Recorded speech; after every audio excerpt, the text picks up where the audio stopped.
Welcome to Free Unbiased News. Have you already spent your $600 stimulus check from December? So have I, but thankfully, Democrats and Republicans met today to discuss a potential third round of stimulus checks. We're going to give you the latest updates coming up next.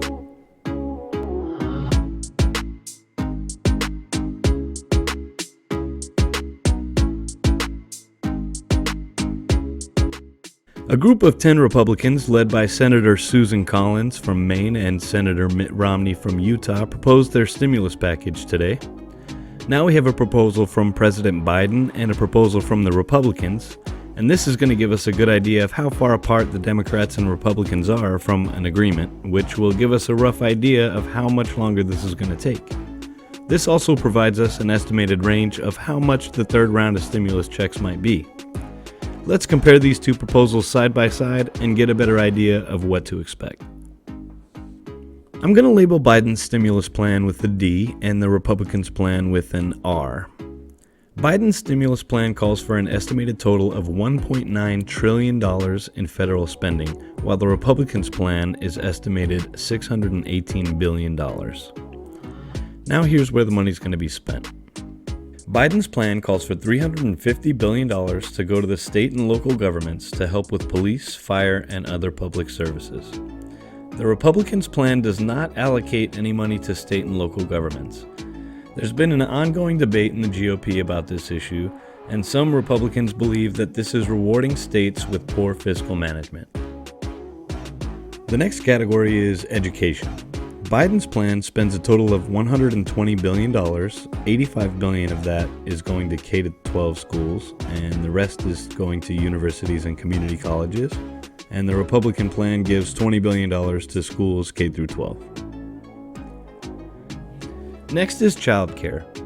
Biden's plan has allocated $40 billion, $25 billion going to child care providers, and the rest going to support the block grant. The block grant helps low-income families pay for child care. The Republicans' plan calls for $20 billion to go towards boosting the block grant. Both Republicans and Democrats agree that $160 billion go toward testing and vaccines. Now, what we've all been waiting for, stimulus checks. Let's get a fresh blackboard for this one. Both of these plans differ in amounts and qualifications. Biden's plan issues $1,400 checks to Americans who qualify, and the Republicans' proposal calls for $1,000 checks. Individuals making up to $75,000 per year and couples making up to $150,000 per year qualify for the full $1,400 stimulus check in Biden's plan.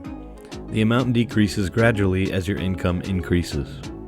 In the Republicans' plan, individuals making up to $40,000 per year and couples $80,000 per year qualify. The amounts also decrease gradually as your pay scale rises, but it's capped at $50,000, meaning you will not receive a check if you make over $50,000 a year and the Republicans' bill is passed through Congress. Some of you may think that's a good thing, and some of you may think that's a bad thing, but the Republicans say they're attempting a more targeted stimulus package aimed towards lower-income Americans. You be the judge. One additional note for stimulus checks is that Biden's plan allows for convicted inmates to receive a stimulus check, and the Republican bill says that they are ineligible from receiving checks. So let's go back to our other board here, and according to what we just laid out, Biden's estimated cost for stimulus checks is $465 billion, and the Republican cost is $220 billion. That leaves $765 billion that hasn't been allocated in Biden's plan and $198 billion in the Republican plan. There are two more categories involved in these bills, but I couldn't find any specific numbers for them. The first is unemployment. The Republican bill keeps the unemployment benefits at $300 but extends the benefits until June 30th. And Biden's plan raises the benefits up to $400, and that lasts through September. One other thing that Biden's plan mentions that the Republican plan doesn't is minimum wage.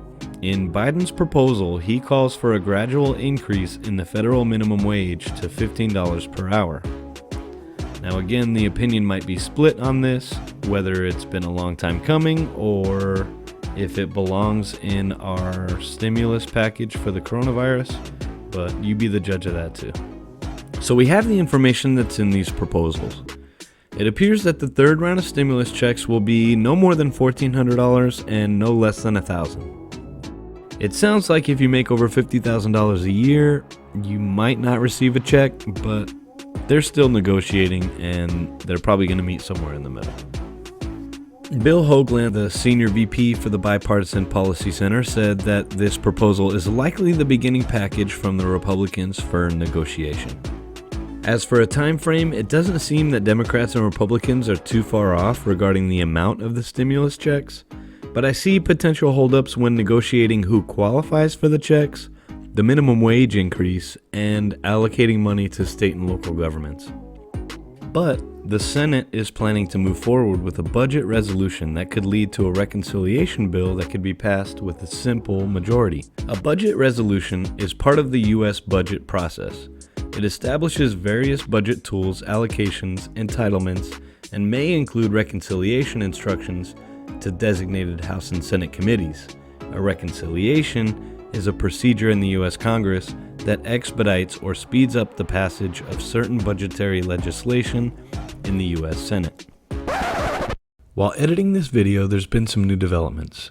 The Senate voted today 50 to 49 along party lines in favor of opening debate on a budget resolution. Now, this is the first step in the process I explained earlier. The Senate will now debate on a budget resolution which intends to include reconciliation instructions, which would mean Congress can pass Biden's relief package quickly with a simple majority vote.